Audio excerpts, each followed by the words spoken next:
Wendy Simpson sat in a chair, looking around. Just a few minutes earlier, she had been in the bedroom she shared with her husband of 5 years, Reggie. Strange, she thought.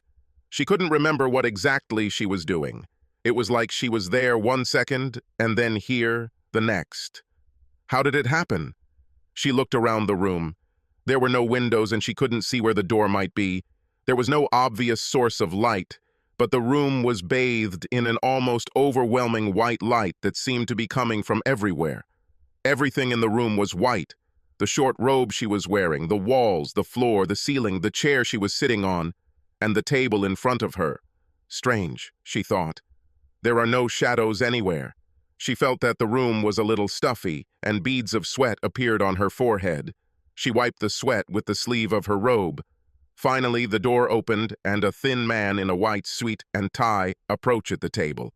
He sat down, opened the folder, and placed it on the table in front of him. He looked at the folder before looking at it. He looked at her bare legs, her long blonde hair cascading over her shoulders, and the swell of her breasts. She really was very beautiful. In another universe, he himself could have played for her. What a loss, he thought to himself. "Wendy Simpson," he said. "It's right?" He watched as she nodded. "Please answer yes or no," he added. "Yes," she said. "I'm Wendy Simpson. Where am I? What am I doing here?" He smiled briefly before answering. He's seen it hundreds of thousands of times. No, definitely millions of times. "You really don't know, do you?" he asked. She shook her head. "No, I don't know," she answered. "It's all right," he said. "This is completely normal. Soon you will know everything." "It's quite warm here," she said. "Can I have a glass of ice water or something?" He smiled before answering. "Actually, I think it's a little chilly here," he said. "Also, they don't serve soft drinks here. Believe me, there are many people here who would happily drink a glass of ice water," he added with a slight chuckle. He always liked to say that to new arrivals. "Now let's get down to business. It sounds like you were a very naughty little girl," he said. "I'm very sorry," she said quietly. He looked at her before speaking. "Never apologize," he said firmly. "In any case, it's too late to apologize, and believe me, the apology will still remain unheeded. All I ask is that you don't judge me," she said. "I know I'm not perfect, but I've always tried to be good. I'm not here to judge you," he said. "You've already been tried. I'm here to determine what level to place you on. Now let's get down to business." The entire wall changed, and Wendy felt like she was watching a giant movie of her life. "As a child, you repeatedly disobeyed your parents and lied to them more than once," he said. The film changed scenes as he spoke, reflecting the events he mentioned. "All pretty standard stuff. You were 12 years old when you stole this little trinket from the little village shop you visited with your mother. Do you remember this?" "Yes," she answered. "I thought no one could see me." He grinned. "That's what everyone says," he said. "You were very active and had 3 abortions by the time you got to college, and the last one was so bad that doctors had to cut out your tubes." "You were what, almost 19 then? You never told your husband about this, did you?" "Oh, God," she said. When they first got married, she told her husband that she had female problems that were preventing her from getting pregnant. He bought her lies hook, line, and sinker, and never pressed her for more information. "Do you know all this?" He looked at her sternly, and his face turned dark red. "Never mention that name here, miss. Do you understand?" She nodded her head. "Yes," she said. "I understand." She quickly pulled herself together, realizing that she would now apologize. He turned back to the file in front of him, and his face returned to a more normal color. "Let's see," he said, continuing where he left off. "By the time you graduated from high school, you were having sex with almost every boy in your class. The only thing that kept you out of trouble was the fact that you were already over 18. In fact, the only reason you graduated from high school was because you slept with one of your teachers for a passing grade." She remembered that incident. She didn't do very well in high school, mostly because she was too busy partying with the soccer team. Her English teacher, Mr. Ross, was a young, handsome bachelor. So one day after school, she cornered him and begged him for a second chance. He told her it was too late, but assured her that he might be willing to give her a passing grade in exchange for sex. By that time, she was already over 18. She locked the door, stripped naked for him, and began to have sex with him as best she could, and even better. He gave her a B, which ensured her graduation. "You continued like this all the time you were in college," the man said. "You had a reputation as a party girl and an available lover. Then you started using drugs. Honestly, I'm surprised you actually finished school. It was then that you met Reginald Simpson, the man who, unfortunately, became your husband." She remembered meeting Reggie in the common room. He was such a handsome young man with dreams for the future. He treated her like a queen. In his eyes, she was a goddess in many ways.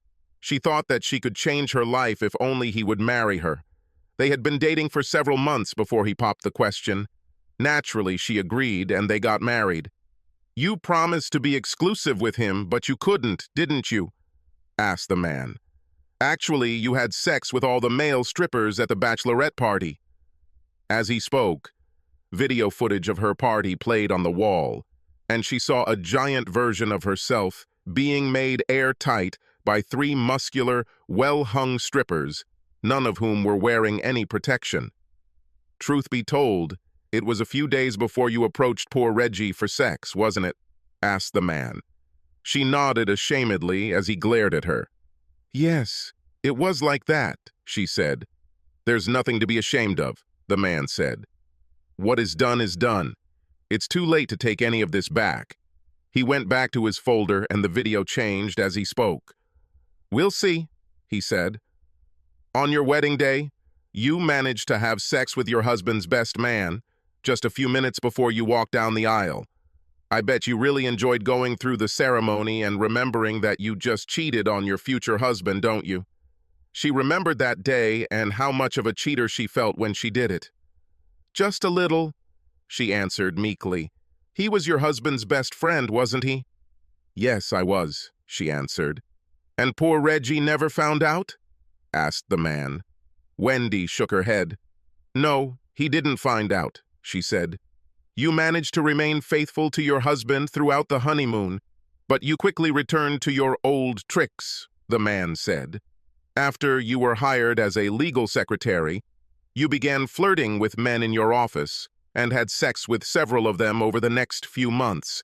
You even brought them to your home when Reggie was away on business trips, didn't you?" "Yes," she answered. She looked at the wall and saw her having sex with two men. "You really cheated on your husband, didn't you?" asked the man. "He never knew, never suspected anything, even when you gave him careless seconds or fed him the cream that your lovers left for you in your house. He thought I was really horny for him when he came back from his trips," she said. "He had no idea." "It's because that ignorant idiot loved you," the man said. "Meanwhile, you were laughing to yourself, weren't you? You liked your power over him, didn't you? You can tell him anything, and he will believe you." "I think so," she said. In truth, this man was right. She often laughed to herself when she thought about how she cheated on her husband. All the time they were married, she thought that she got away with her adultery. But the truth is that you hated him, didn't you? After all, he was busting his ass for the two of you while you were having sex with one of your lovers. "I didn't hate him," she said. "I loved him, only in a different way." "Bullshit," said the man. "You forget that we know everything, even the thoughts that were running through your head. You didn't respect him. You thought he was a weakling who would never become as rich and powerful as the men you had sex with. He was just a substitute for you, someone who helped you in between having sex with your lovers. In fact, you thought of him as just a stepping stone until you caught someone else who could give you the life you really wanted. Isn't this true? Don't even think about lying to me. We already know what was on your mind." "Okay," Wendy said, surprised that this man knew so much about her and what she really thought about her ignorant, horned husband.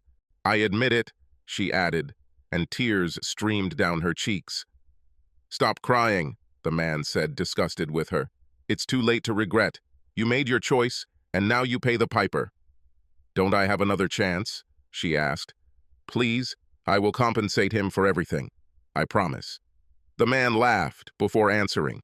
Give me a break, he said. Do you think this is some kind of reality show or something? You've had a lifetime of second chances and you've blown them every time. Maybe there is something I can do or give to you to change your mind, she began, opening her robe so he could look at her naked body. I know you want this. What every man wants. She spread her legs a little so he could see her. She licked her lips as he looked at her and tried to seduce him. He looked at her and then suddenly laughed loudly. Do you really think you can seduce me? He asked. Come on, try a little if you can. She reached out and tried to wrap both her arms around him, but suddenly pulled back, her hands burning as if she had touched acid. She looked and saw red marks on her hands and similar marks where she touched him. He laughed loudly again. What's the matter? Is it too hot to handle? He asked, laughing madly. Wendy sat back in her chair, feeling defeated. For the first time in her memory, she was unable to interest a man in her. She stared at the wall, watching videos of her many flirtations. It seemed like it was going on forever. It would never stop. For the first time in her memory, she truly hoped to see an ad, something to stop what was playing. She watched as a video of the company's last Christmas party, which she had attended with her husband, was shown on the wall. After giving the poor guy sleeping pills and some drugs, she left with 3 of her male colleagues and had sex with them in one of the rooms the company set aside for party-goers who were too drunk to drive. Afterwards, she slipped back into the party, woke up her husband, and drove him home. Thanks to alcohol and drugs, he never found out that his beloved wife had cheated on him, just now. She remembered laughing about it all the time. She also continued to have fun about it the next day when she was at work, talking about it and joking with the 3 men with whom she had sex the night before at a party. To tell you the truth, you were quite cruel to your husband, weren't you? Asked the man. As she thought about it, she realized that she had been cruel to the only man who had loved her unconditionally.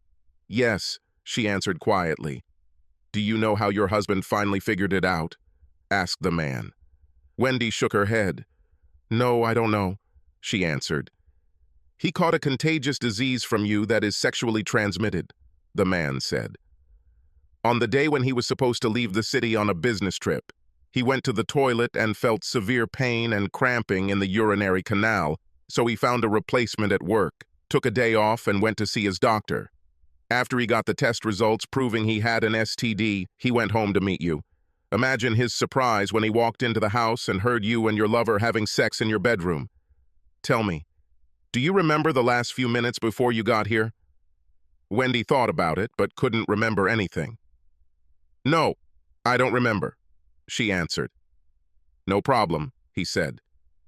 This is quite normal, considering what happened. Let me jog your memory a little. While she was looking at the wall, the video changed. Then she suddenly remembered what happened.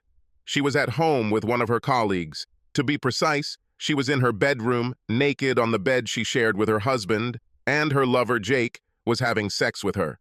They did not notice how her husband appeared in the bedroom with a pistol in his hands. She didn't know he was there until she looked up and saw that she was looking down the barrel of a very large and powerful pistol. Reggie had a large collection of weapons that he kept under lock and key. Rifles, pistols, shotguns, you name it. He silently cocked the gun and pulled the trigger. The last thing she remembered was a loud shot and a flash from the barrel.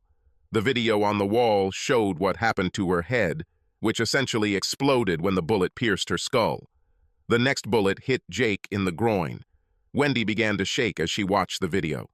This can't be true, she said, and tears streamed down her face. This didn't really happen, did it? Oh, yes, it happened, said the man. That means I'm dead, she sobbed. Please tell me this isn't happening. Yes, this is happening, he said. This happened. What about Jake and my husband? She asked. It's a little late to worry about him, the man said. But since you asked, your lover ended up in the hospital. He will live, but he won't be able to have any more children, but that's probably a good thing. Your husband realized what he had done, and turned the gun on himself. "Is he dead too?" she asked. The man shook his head. "No," he said. "Somehow he screwed up, and the bullet never penetrated his skull, although it did damage his face. He's in surgery and will probably spend a few years in a mental hospital, but he'll move on, without you." "Will I ever see him again?" she asked. "No," answered the man. "Before he pulled the trigger, he begged you-know-who for forgiveness," he added, pointing upward. "Up there, such things are very popular. So he killed me and will get away with it?" she asked. "I wouldn't say that," the man shrugged. "There will be an investigation, charges will be brought, but a good lawyer will defend him, probably citing temporary insanity. Ultimately, he tried to commit suicide. Anyone who tries this won't be working with a full deck, if you know what I mean. As I said, he will spend some time in the rubber room, but eventually he will rebuild his life. Unlike you." "What will happen to me?" she asked. "Well, we're not the type to give people what they want," he told her. "You can forget about spending eternity having sex with every creature. But we have a good lake here. It's a little hot, but don't worry. You can get used to it after a few centuries." She looked at him in horror. "What do you mean?" she asked. He pressed a button on the table and the floor beneath it opened. The chair she was sitting on was gone, and so was her robe. She found herself standing, naked, in front of a man who was now looking at her. There was a disgusting smell in the room that reminded her of rotten eggs. Moans could be heard coming from a hole in the floor. "What is this?" she asked. "Well, that's where you'll spend the rest of eternity," he said with an evil grin. "Welcome to hell!" Her eyes widened when she finally realized where she was. He heard her scream as she dived naked into the lake of fire. He pressed another button and the floor closed again. "Oh, how nice it is to hear the lamentations of sinners. What a sexual loss," he said, addressing no one in particular. He closed the folder, stood up, and walked out the door to get ready for the next shower. They never learn, he thought. It's all right, he decided. Hell isn't even half